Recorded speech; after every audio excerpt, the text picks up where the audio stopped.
I still remember the day my life at home stopped feeling like home. It didn't happen suddenly. It was like a slow crack forming in glass, silent, invisible, until everything finally shattered. For years I had learned to live in the background of my own family. My brother was the pride, my sister was the princess, and I was the mistake they never admitted they made. My parents never said it directly at first, but their words always carried the same message disguised as jokes, comparisons, and disappointed sighs. Why can't you be more like them? You never do anything right. You're just wasting space in this house. At first, I tried harder.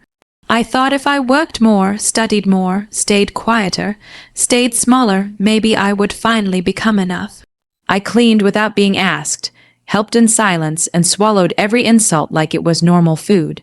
But nothing was ever enough. The more I tried, the more invisible I became, or worse, not invisible, but unwanted. My father had a way of laughing that hurt more than shouting. When I shared my dreams of building a future outside this town, he laughed in front of everyone at dinner. You build a future, you can barely handle your present. My mother didn't defend me. She never did. Instead, she just looked away like I was something inconvenient she didn't want to deal with. That night, I stayed awake staring at the ceiling, wondering if I was truly as worthless as they made me feel. The house around me was quiet, but inside my chest, everything was loud fear, sadness, confusion, and a growing emptiness I couldn't name. The breaking point came without warning. It was a normal afternoon. I had just returned from a small part-time job, my hands still sore from carrying boxes at a local shop.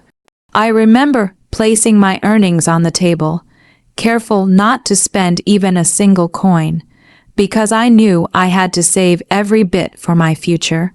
My sister was already sitting there, scrolling on her phone, laughing at something.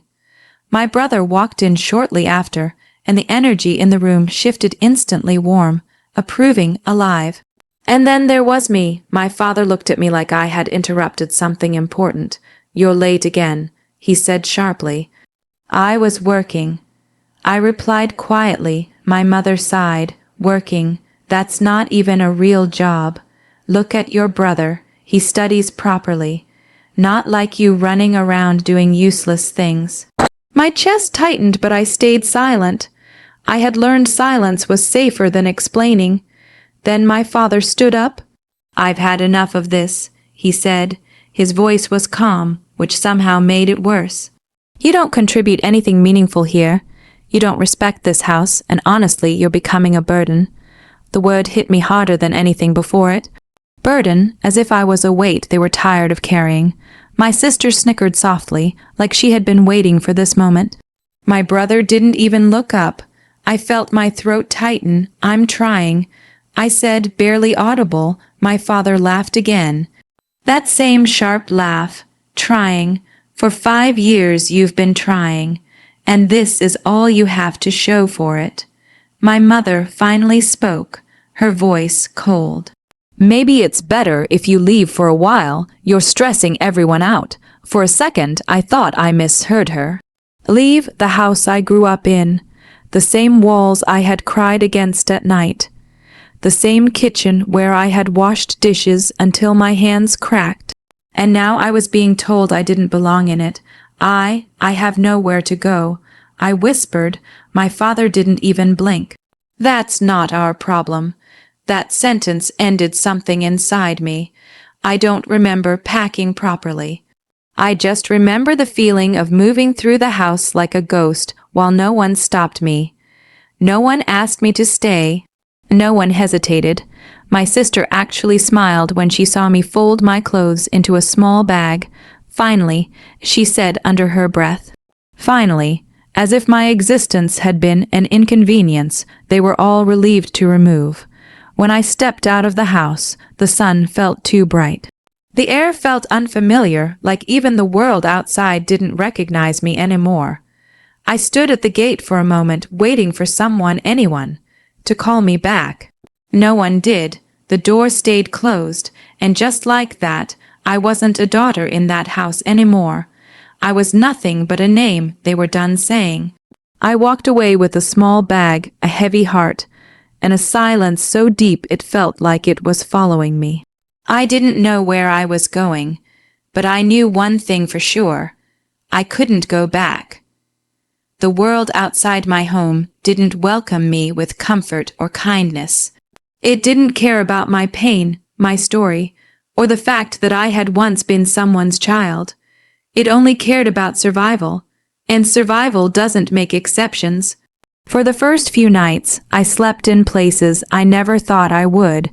A cheap rented room that smelled of damp walls. Sometimes a bus station bench when I couldn't afford even the smallest bed. I would wake up every few hours, afraid someone would ask me to leave again. That fear never really went away. It just learned to sit quietly inside me. Money became the center of everything. I took whatever work I could find, carrying boxes in warehouses, washing dishes in small roadside restaurants, cleaning floors in shops where people barely looked at me while speaking. Some days I worked so long my legs shook on the way back. Other days I didn't eat so I could save enough for rent. Hunger became normal, so did exhaustion, but the hardest part wasn't physical pain. It was silence. No calls from home, no messages asking if I was alive, not even anger, just complete erasure, like I had never existed in their story at all. At first, I checked my phone constantly, hoping for something. A mistake, a missed call, anything. But days turned into weeks and weeks into months. Eventually, I stopped checking. That was the moment I understood something painful. I wasn't missing from their lives. I had been removed. Still, I refused to disappear from my own life. At night, when the world slowed down, I studied. I borrowed old books from second-hand stalls and read under dim streetlights. Sometimes I wrote notes on scraps of paper because I couldn't afford proper notebooks. My dreams didn't die. They just became quieter, hidden under layers of survival. There were moments I almost gave up. Like the night I was robbed of my small earnings after a double shift. I sat on the ground, staring at empty hands, wondering if life was punishing me for even trying. Or the time I fell sick with fever and still went to work because missing a day meant losing food for the week. I learned quickly that no one was coming to save me, and strangely, that realization made me stronger. Slowly, things began to change not outside, but inside me. I started noticing the difference between pain that breaks you and pain that builds you. I stopped begging life to be easier and started asking myself how I could become harder. I learned discipline because I had no other choice. I learned patience because nothing came fast. And I learned silence, not the helpless silence I had at home, but a powerful one. The kind that watches, learns, and waits. There were people who came into my life during those years, but none stayed long. Some used me, some ignored me, a few showed kindness but couldn't understand the depth of what I carried inside. I didn't blame them. My life was not easy to share and even harder to stay in. Still, I kept going. 1 year passed, then 2, then 3. By the 4th year, I had moved into a small shared room. It wasn't much, but it was mine. I had a routine now. Work in the morning, study at night, save every possible coin, avoid distractions, avoid people who pulled me backward. My hands no longer shook when I worked. My voice no longer trembled when I spoke. I had built something inside me that no one could see but everyone would eventually feel. Resilience. And yet deep down there was always a quiet memory of that house, not the cruelty, but the faces, the laughter at my expense, the cold eyes, the final moment when they closed the door without looking back. I didn't think about revenge. Not at first. I thought about survival, but somewhere along the way, survival turned into growth, and growth slowly turned into something sharper. I began to understand value, not just money, but human value, who people truly were when no one was watching, who stood with you in silence, who walked away when you had nothing to offer. And I realized something that stayed with me forever. People don't always hate you because you are weak. Sometimes they hate you because they think you will never become strong enough to matter. So I decided I would matter. Not loudly, not quickly, but permanently. By the 5th year, I was no longer the person who left that house with a broken bag and a broken heart. I was someone else entirely, someone shaped by fire, loneliness, and endless nights of rebuilding. And still, I never imagined that one day everything would come back to that same family. Not as pain, but as truth. It happened on an ordinary morning, the kind that feels like every other day until it suddenly becomes unforgettable. I was at work when I received the call. Unknown number. For a moment, I almost ignored it. In my life, unknown calls usually meant spam, debt reminders, or people trying to sell something I couldn't afford. But something made me answer. Hello. A calm voice replied. Is this my name? Yes. This is the Office of Legal Affairs. We are contacting you regarding a matter of inheritance. You are required to appear for document verification. I froze. Inheritance, that word didn't belong in my life. Not after everything. Not after being erased. My mind immediately went blank, trying to connect memories I had buried for years. My family, my past, the house I hadn't seen since the day they told me to leave. I think there's a mistake, I said slowly. I don't have any inheritance. The voice remained steady. Your name is listed in a legal document. Please come tomorrow. The call ended before I could ask anything else. That night, I didn't sleep. I sat on my small bed, staring at the cracked ceiling, feeling something I hadn't felt in a long time, uncertainty. Not fear exactly, something deeper, like the past had reached out and grabbed my sleeve. The next day I went. The lawyer's office was clean, polished, and far removed from the world I lived in. My clothes suddenly felt too simple, my shoes too worn. People looked at me briefly but didn't stare. I was just another name in a waiting room, until I heard another voice I recognized. You actually showed up. I turned slowly. My brother stood there, hands in his pockets, smirking like he had just seen a joke unfold in real life. Behind him, my sister leaned against the wall, scrolling her phone, and then my parents arrived. My mother looked surprised for a second. My father didn't. He looked amused. So, he said, sitting down like he owned the room, this is what inheritance looks like for you. My sister laughed softly. I told you even if you got something, it would be nothing. I said nothing. I had learned long ago that silence is often stronger than reaction. The lawyer entered shortly after, carrying a thick file. The room slowly quieted. He cleared his throat. We are here regarding the estate of your late relative. After reviewing the will, there is a distribution for each listed beneficiary. My family leaned forward instantly.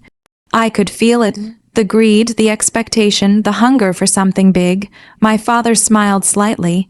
My brother already looked satisfied. My sister stopped scrolling. The lawyer began reading names and amounts. My uncle, significant property. My cousin's large financial shares. My parents' moderate inheritance. My siblings also listed with respectable amounts. Each number made them sit straighter, and then came my name. I barely noticed at first until I heard it. For my name, the amount allocated is $10. Silence, then laughter. My brother burst out laughing first. My sister followed. Even my father chuckled under his breath, like he couldn't believe how ridiculous it sounded. $10? My brother repeated, That's it. My sister shook her head. Even a beggar gets more than that. My mother covered her mouth, but I could see she was smiling too. My father leaned back in his chair. Well, that settles it. Seems like even fate agrees. They laughed louder. At me, not with me. I felt every second of it, but I didn't move. I didn't react. Something inside me had already learned how to stand still in storms. The lawyer raised his hand. Please remain seated. There is a second envelope to be opened. The room shifted instantly. My family stopped laughing. My father frowned. Second envelope. The lawyer nodded slowly. Yes, this is sealed and specifically addressed to one beneficiary. He looked at me. For you, the room changed. I felt it before anyone spoke. The air became heavier. My siblings stopped smiling. My parents leaned forward slightly, suddenly attentive. My brother scoffed. It's probably nothing. A mistake or some sentimental trash. But I didn't look at him. I was looking at the envelope. Simple, plain, no decoration, and yet it felt heavier than anything in the room. The lawyer placed it in front of me. Open it when ready. My hands didn't shake. That surprised me. Because somewhere inside me, I already knew this was not about $10. This was about something they hadn't seen coming. And for the first time in years, I wasn't the one who was unprepared. The room was silent in a way that felt unnatural, like even the air had stopped moving. Everyone's eyes were on the envelope. Small, plain, almost meaningless at first glance, but I could feel it. This wasn't meaningless. This was the moment everything shifted. My brother leaned back in his chair, trying to act relaxed, but his leg kept bouncing slightly. My sister had stopped smiling entirely. My mother's eyes were fixed on the envelope, like she was trying to guess what it contained. My father, however, still wore that same expression, controlled, confident, almost bored. Just open it. My father said finally. Let's finish this joke. I didn't respond. Slowly, I picked up the envelope. It felt heavier than paper should feel. Not because of weight, but because of time, because of everything that led to this moment. I broke the seal. Inside was a second document folder, neatly arranged. My fingers moved carefully as I pulled it out. The lawyer adjusted his glasses and leaned forward slightly, as if even he understood that something important was about to unfold. I began reading. At first, it looked normal. Legal terms, property listings, financial details. But then the numbers started to change the atmosphere in the room. Bank accounts, multiple properties, investment portfolios, a trust fund I had never heard of. My breathing slowed. This wasn't $10. This was everything. My eyes scanned the final page, and that's when I saw it. The final clause. All assets are to be transferred solely to my name, as the sole beneficiary due to documented loyalty, care, and consistent support during the final years of the deceased's life. I froze. Loyalty, care, support, words that didn't belong in my family's version of me. Behind me, I heard my brother scoff. "What is that supposed to mean?" he said. "There's no way." The lawyer raised his hand. "Please allow me to explain." The room tightened again. The lawyer continued, calm but firm. "Your late relative observed all beneficiaries for several years before passing. During that time, only one person consistently provided assistance, emotional support, and personal care without expectation of reward. He looked at me. You." My mother's face shifted slightly. "That's impossible. They don't even live with us anymore." The lawyer nodded. "That is correct. The support was provided independently, without family assistance or knowledge. Financial help, personal visits, and care during illness were all documented." The room went still. My father's expression changed for the first time, not anger, confusion. My brother leaned forward sharply. "What care, what support?" He left. I stayed silent, because I knew exactly what they didn't. The nights I worked 2 jobs and still sent money quietly. The times I helped a distant relative who had once been kind to me. The phone calls I made when no one else did. Not for recognition, not for inheritance, just because it was the right thing to do. The lawyer continued. As a result, the entire estate has been legally assigned to the sole beneficiary listed here. He placed the final document on the table. My name, everything. The silence that followed was different now. Before, they laughed. Now, they couldn't. My sister shook her head slowly. No, this is wrong. My brother stood up suddenly. This is a scam.